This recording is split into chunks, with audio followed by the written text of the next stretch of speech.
Եթե կարելի է վերադառնալով էլի հանդիպման մեկ այլ դրվագի եւ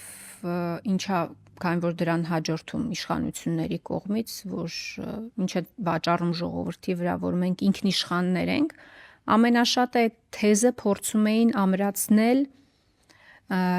Վլադիմիր Պուտինի կողմից հնչած հետևյալ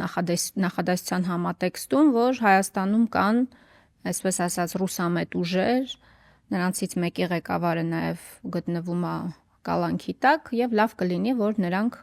մասնակցեն ընտրություններին։ Սա արդյոք միջամտություն չի Հայաստանի ներքին գործերին։ Առհասարակ ես անկեղծ ասած չեմ հասկացել, թե ինչի հրապարակային ասվեց այս հայտարարության մասին։ Ենթադրում եմ, որ փակ հանդիպումների ժամանակ կուլիսներում ամենատարբեր հարցեր, ամենատարբեր սրությամբ կարող են քննարկվել, վստահ եմ, ձեր նախագահության ժամանակ են եղել, չնայած ձեր ընկերական հարաբերություններին սուր քննարկումներին, ինչը շատ բնական է, բայց հրապարակային նման հայտարարություն անելը ինչի մասն էր առհասարակ խոսում։ Պատճառահետևանքային կապը մի հատ փորձենք հասկանալ։ Այդպիսի խոսակցություն Ռուսաստանի նախագահան այդ թեման չէր բացի, եթե չլներ Արարատ Միրզոյանի այցը Բրուսել, հիբրիդային պատերազմի մասին այդ խոսակցությունը եւ եթե Եվրոմիությունը չհայտարարեր, որ հիբրիդային պատերազմից պաշտպանելու համար Հայաստանն ուղարկում հատուկ թիմ, փող եւ այլ։ Հրահրողը, սադրիչը այդ խոսակցության այս իշխանությունն էր։ Հիմա Ռուսաստանի աչքի առաջ եղել է Մոլդովայի օրինակը։ Հիմա Հայաստանը գնում է ճիշտ այդ ճանապարհով եւ չի թաքցնում, չէ՞։ Չի թաքցնում, սա ասենց բացահայտ հայտարարություններ են անում այդ ուղղությամբ։ Հայտարարությունները նաեւ անում են հետեւյալ իմաստով, որ ռուսական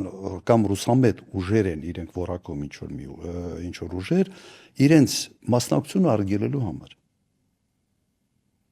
Սա է չէ բովանդակությունը, որտեղից է սկսել պատճառահետևանքային կապը։ Դուք սկսում եք մի քաղաքականություն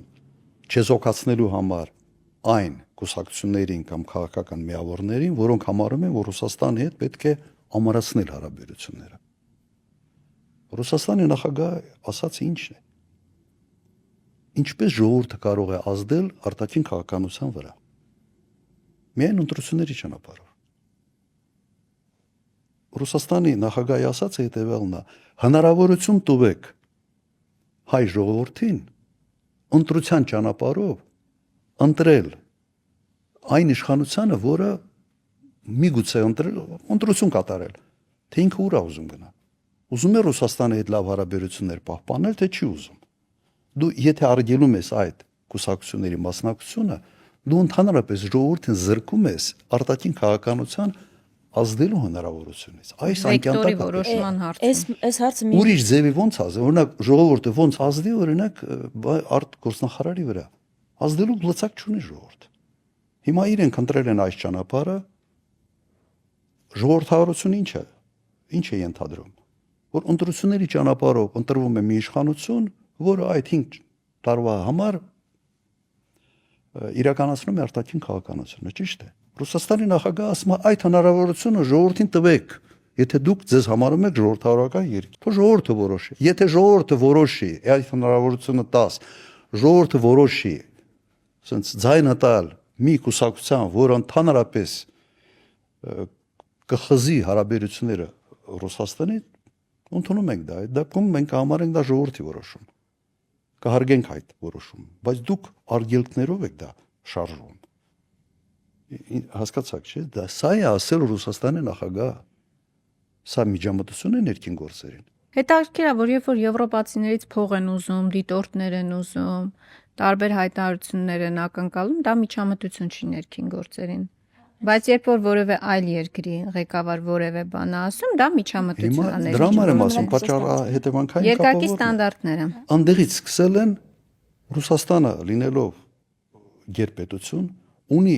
իր ասենց պերիմետրով, ունի իր շահերը, եւ ինքը տեսնում է, որ արեստական ճանապարհներով փորձում են չեզոքացնել նաեւ այն ուժերին, որոնք ավելի հավասարակշռված քաղաքականություն են ուզում իրականացնել։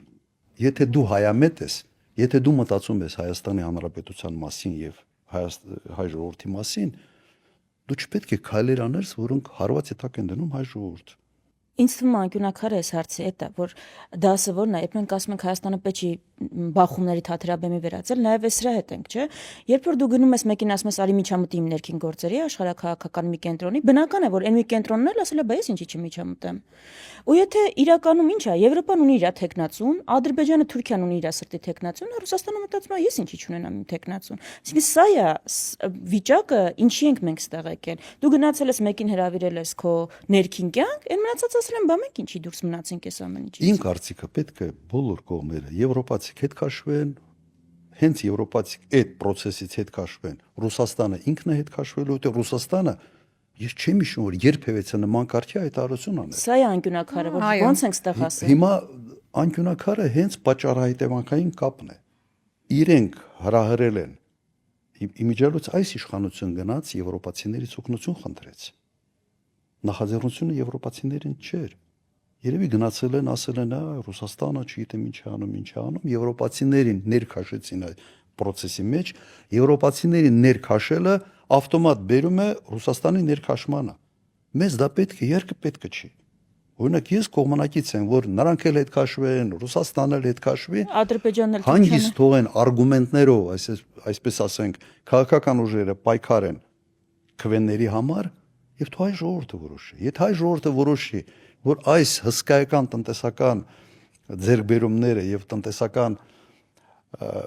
բոլոր առավելությունները, որը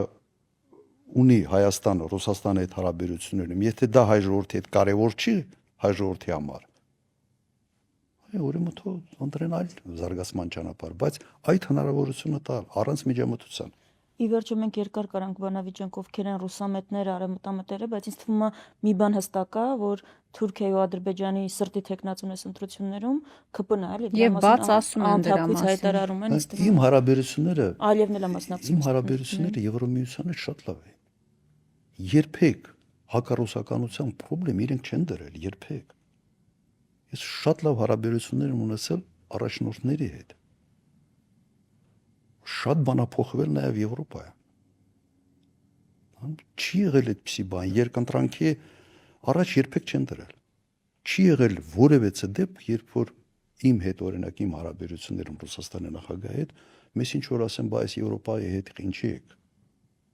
Այս կամ այն քալերան չի եղել։ Եվ Եվրոպայում երբեք չի եղել, օրինակ որ Ժակ Շիրակը ինձ ասի, բայց շատ չեք մի քիչ Ռուսաստանի հետ։ Երբ որ դու հավասարակշռված քաղաքականություն ես ստանում, երբ որ դու անտրամաբանական բաներ չես անում, որը հարցեր է առաջացնում, այդ հարցերը ուղղակի չի առաջանում։ Եթե դու այդ հիմարությունը չես անում։ Դե հիմա սրված են հարաբերությունները ռուս-ուկրաինական պատերազմից հետո, Մենք էլ պիտի sense թռնենք այդ հարաբերությունների արանքում։ Կրակի մեջ են։ Ինչի համար։ Վերջի պատասխանատվությունը առաջի դեմքի պատասխանատվությունը շատ մեծ է, իր քայլերը բերելու են խնդիրների, թե բերելու են այդ խնդիրների լուծմանը։ Ինքը հրահրում է լարվածություն, թե հակառակ համերաշխություն է բերում։ Ինքը արդեն ցույց տվեց, որ ինքը հանգիստ չի կարող մնալ։ Մի նոր փորձանք է բերել։ Ամեն ինչում ինքը պետք է հրահրի եւ ոնց որ իր ապրելու միջավայրն է, իր, չգիտեմ, նույնիսկ սա ավելի շատ տենց բիոքիմիա է հարցը։ Մարդը հանգիստ չի թողելու հայ ժողովրդին։